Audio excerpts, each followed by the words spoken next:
భద్రాద్రి కొత్తగూడెం జిల్లా దమ్మపేట మండలం అప్పారావుపేట పామాయిల్ ఫ్యాక్టరీలో పామాయిల్ రైతుల ఆత్మీయ సమ్మేళనం నిర్వహించారు.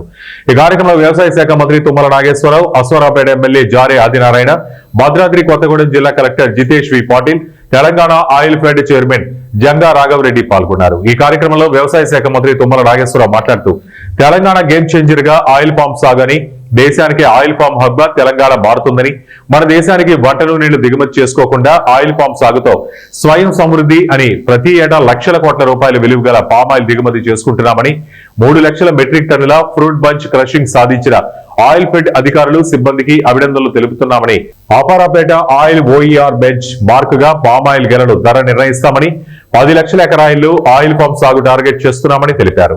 మోడీ గారికి వేదిక నుంచి విజ్ఞప్తి చేస్తున్న కేంద్ర ప్రభుత్వానికి ఇంపోర్ట్స్ మీద ఆధారపడకుండా మన స్వశక్తి మీద మీరు ఆధారపడితే భారత రైతాంగం మీకు కావలసినటువంటి ప్రతి పంట ఈ భారతదేశ జనాభా 1,40,00,000 మందికి సరిపోయి కాకుండా ప్రపంచ దేశానికి ఆహార ఉత్పత్తులు పండించేటటువంటి సత్తా ఈ యొక్క భారతదేశ రైతాంగానికి ఉందే అని చెప్పి మీకు ఈ సందర్భంగా మనం చేస్తున్నాం.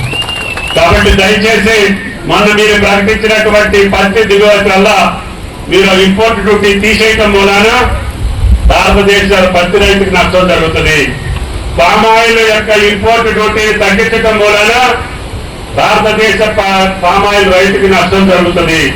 అదే పదే పదే కేంద్ర ప్రభుత్వానికి విజ్ఞప్తి చేస్తున్నా వాటిని మళ్ళీ యథాతథ స్థితిలో పెడితే మనకి ఇంపోర్ట్ డ్యూటీని మీరు పెంచగలిగితే మన రైతాంగానికి ఆదాయంతో పాటు మన ఇతర దేశాల యొక్క సరుకుల మీద మనం ఆధారపడకుండా బతికే అవకాశం స్వతంత్రంగా వస్తుంది. కాబట్టి కేంద్ర ప్రభుత్వం త్వరగా దాన్ని ఆలోచన చేయమని చెప్పి అడుగుతాం.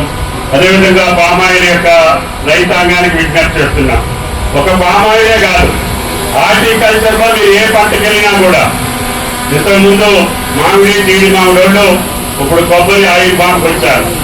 కొంతమంది వక్కేస్తున్నారు, కొంతమంది జాలి చేస్తున్నారు, ఇంకా కొంతమంది వేరే పంటలకి విలువ కలిగినటువంటి పంటలకు వెళ్తున్నారు.